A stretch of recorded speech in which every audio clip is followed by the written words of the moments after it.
সময় যত যাচ্ছে ইসরায়েলের পতন তত ঘনিয়ে আসছে, আর ইরানের পাশে দাঁড়াচ্ছে বিশ্বের একের পর এক পরাশক্তিধর দেশ। সম্প্রতি চীন, রাশিয়া, তুরস্কের পর এবার কিম জং উনের উত্তর কোরিয়াও দাঁড়িয়েছে তেহরানের পাশে। এমনকি সরাসরি ইসরায়েলকে ধ্বংস করার হুমকিও দিয়েছে কিম জং উন। কিম জং উন শুধু কথায় নয়, কাজেই তার প্রমাণ বেশি। তাই তো ইরানকে সমর্থন জানিয়ে একের পর এক ছোড়া শুরু করল মাল্টি লঞ্চার মিসাইল। এক এক করে 10টি মিসাইল ছুড়ে উত্তর কোরিয়া জানান দিল ইরান একা নয়, তার পাশে রয়েছে বিশ্বের অন্যতম পরমাণু শক্তিধর দেশ উত্তর কোরিয়া। আর এতে করেই কাঁপন ধরেছে ইসরায়েলের হৃৎপিণ্ডে। এদিকে চীনের প্রেসিডেন্ট শি জিনপিং সম্প্রতি বলেছেন, মধ্যপ্রাচ্যের অস্থিতিশীলতা নষ্টকারী দেশ ইসরায়েলকে নয়, সরাসরি ইরানের পাশে থাকবে তার দেশ। এছাড়া যত প্রকারের সহযোগিতা লাগে সবকিছু দিয়েই ইরানকে সহযোগিতা করা হবে বলে জানান তিনি। এই বক্তব্যের পরপরই অন্যতম পরাশক্তি দেশগুলো সহযোগিতার হাত বাড়িয়ে দিচ্ছে ইরানের দিকে।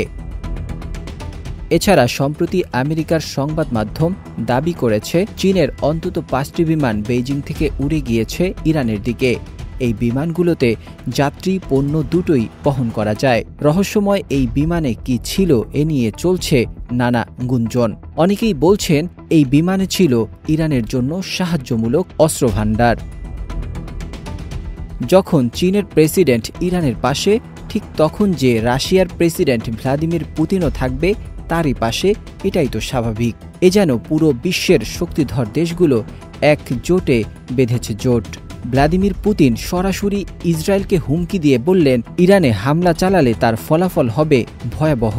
শুধু ইসরায়েলকে হুঁশিয়ারি দিয়েই ক্ষান্ত নন ভ্লাদিমির পুতিন, সাথে চিরশত্রু ট্রাম্পকেও দিয়েছেন কঠিন বার্তা, যার ফলে এখন প্রায় নেতানিয়াহুর কাঁধ থেকে হাত সরিয়ে নিয়েছে ট্রাম্প প্রশাসন।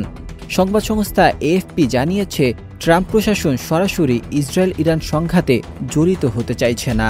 এছাড়া তুরস্ক, কাতার, ইরাক, সিরিয়া, লেবানন সহ বিশ্বের সকল মুসলিম দেশগুলো একজোটে দাঁড়িয়েছে ইরানের পাশে। তুরস্কের প্রেসিডেন্ট এরদোয়ান ইসরায়েলের এই হামলাকে সরাসরি গণহত্যা বলে অভিহিত করেছেন। তিনি জানান, সকল প্রকার সহযোগিতা নিয়ে সবসময় রেডি রয়েছে তুরস্ক। জানা গেছে ইতিমধ্যে তুরস্ক যুদ্ধের প্রস্তুতি নিতেও শুরু করেছে। এক আমেরিকা ছাড়া এখন ইসরায়েল যেন পিতাহারা সন্তানের মতো, অথই নদীতে মাঝি ছাড়া নৌকার মতো। সব দেশ যখন একযোগে সমর্থন দিচ্ছে ইরানকে, তখন দিশেহারা হয়ে ইসরায়েলেরা পালাচ্ছেন দেশ ছেড়ে। এবার দেখবার বিষয় এই যুদ্ধ কতদিন দীর্ঘ হয়।